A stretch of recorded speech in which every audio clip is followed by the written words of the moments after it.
दोस्तों, आज हम बात करेंगे शेयर मार्केट से संबंधित लास्ट वीक के कुछ महत्वपूर्ण इवेंट्स की, जिसमें रिस्क तो ज़्यादा था लेकिन रिवार्ड भी बहुत अच्छा मिला।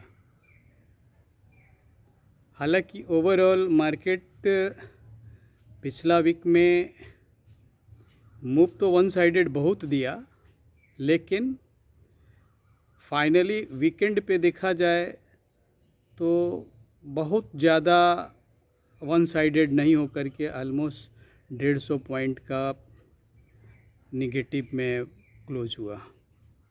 हालांकि मार्केट में लास्ट वीक में 2-3 दिन ऐसे आए, पर्टिकुलरली एक्सपायरी के दिन, जिसमें मार्केट में वन साइडेड मूव बहुत ज़्यादा मिला, जिसकी वजह से ऑप्शन ट्रेडिंग वालों को उनके प्रीमियम का रिटर्न मल्टीप्लिकेशन में कई गुना मिला।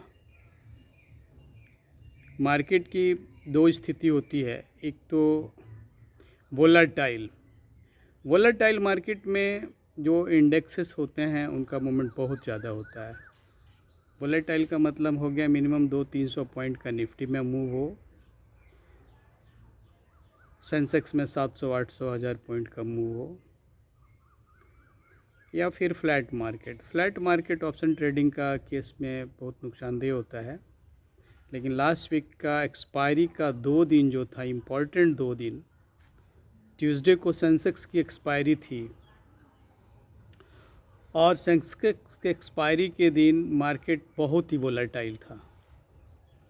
शुरुआत में मार्केट ओपन हुआ तो तकरीबन 200 पॉइंट सेंसेक्स ग्रीन में गया, उसके बाद रिवर्स लेते हुए लगभग 900 पॉइंट डीप मार करके लाल में चला गया।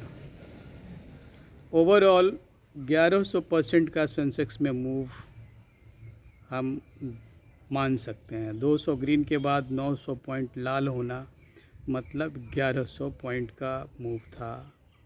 और जो मेरा अपना एक्सपीरियंस था, हालांकि मैं उस ट्रेड में बहुत जल्दी एग्जिट कर गया था, लेकिन जो 40 रुपये का प्रीमियम था वो 440 रुपया तक चला गया था पुट का। जब भी मार्केट 200 सेंसेक्स ग्रीन में था तभी मैंने 40 का एक प्रीमियम परचेज़ किया था। हालांकि मैं जल्दी एग्जिट कर गया, लेकिन वो प्रीमियम 440 तक चला गया था। मतलब आपका जो पैसा लगा था 11 गुना हो सकता था।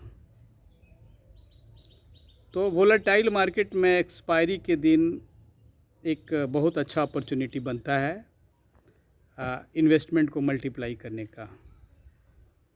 हालांकि रिस्क भी उतना ही होता है, क्योंकि अगर मार्केट फ्लैट हो गया तो आपका प्रीमियम 0-0 होने में टाइम नहीं लगेगा और आपका इन्वेस्टमेंट 0-0 हो जाएगा। यही कारण था कि मैं थोड़ा बहुत प्रॉफिट में ही निकल गया, लेकिन उस मार्केट में स्कोप था। अगर उसी दिन मैंने हेज करके पुट के साथ अगर 40 का कॉल भी ले लिया होता तो शायद मैं अपना इन्वेस्टमेंट को रोक सकता था और मैं अपने इन्वेस्टमेंट को 10 गुना भी कर सकता था। लेकिन मैं कॉल साइड में नहीं बाई किया था, सिर्फ वन साइडेड रहा और थोड़े ही प्रॉफिट के बाद मैं निकल गया। लेकिन स्कोप पूरा था आपका पैसा 10 गुना होने का भी। ऐसे सिचुएशन में अगर आप रिस्क लेके इन ट्रेडिंग करें तो एक अच्छा प्रॉफिट का उम्मीद कर सकते हैं। अगर 40 का आपने कॉल भी परचेज़ कर लिया होता और 40 का पुट तो था ही, तो वो पुट वाला होल्ड करने से शायद 400 450 मिल जाता आपको, शायद 300 में भी आप एग्जिट कर जाते तो कोई बुरा नहीं था। और सेफ साइड के लिए ये 40 तो था ही जो लास्ट में 0 हो जाता। लेकिन एक रिस्क का इसमें और पहलू है कि मार्केट अगर फ्लैट 1-2 घंटे कंटिन्यू कर गया तो ये 40 का प्रीमियम 0 हो जाएगा दोनों साइड। उस परिस्थिति में हमको खोने का 40-80 रुपया है, लेकिन पाने का 400-450 है, मतलब 5 गुना।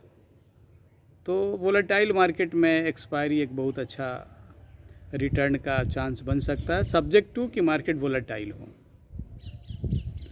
इसी तरह गुरुवार को निफ्टी का एक्सपायरी के दिन भी बाज़ार शुरू से ही ग्रीन में खुला और ग्रीन में ही रहा, तकरीबन 350 पॉइंट तक का वन साइडेड ग्रीन मूव में था।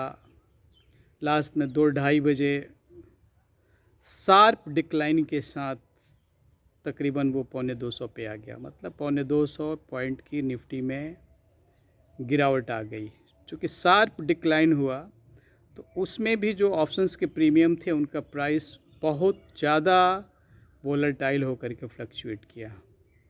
उसमें भी मैंने एक प्रीमियम लगाया था, चूँकि एक्सपायरी के दिन जीरो होने का चांसेस ज़्यादा रहता है, तो मैं प्रीफर करता हूँ कम अमाउंट का ही प्रीमियम लेने का। तो मैंने 4 रुपये का एक प्रीमियम परचेज़ किया था, जो थोड़ी देर में ही 3 रुपया हो गया। उसके बाद फिर 6-7 रुपया हुआ तो हम अपना निकल गए। डर था कि कहीं जीरो ना हो जाए, और मेरा लॉट क्वांटिटी भी थोड़ा ज़्यादा रहता है। लेकिन शायद उसी प्रीमियम को मैं होल्ड करता तो वो 4 रुपये का प्रीमियम 70 रुपये पे भी चला गया था, क्योंकि मार्केट में शार्प डिक्लाइन हुआ था। शार्प डिक्लाइन होने से प्रीमियम का प्राइस जो है एकदम सूटअप की तरह बढ़ता है। तो एक्सपायरी के दिन एक अच्छा अपॉर्चुनिटी है, अगर आपको रिस्क लेने की कैपेसिटी हो तो 0-0 होने का भी चांस है और आपका कैपिटल 10 गुना होने का भी चांस है।